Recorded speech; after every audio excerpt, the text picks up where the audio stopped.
गुजरात थाना कड़ियांवाला के गांव मलकपुर में ठेका पर जमीन लेने वाले लाहौर के नौजवान को इसकी झोंपड़ी में फायरिंग करके कत्ल कर दिया गया। कत्ल होने वाला कौन है, ये डकैती की वारदात है या कहानी कुछ और?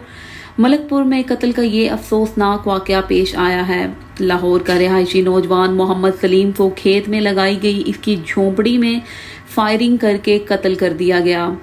मुल्जिमान मौका से फरार हो गए। वाकया की इत्तला मिलते ही पुलिस ने मौका पर पहुंचकर मकतूल की लाश को पोस्टमार्टम के लिए अस्पताल भेज दिया है। पुलिस के मुताबिक ये खूनी डकैती का वाकया नहीं लगता बल्कि अंधे कत्ल की वारदात है।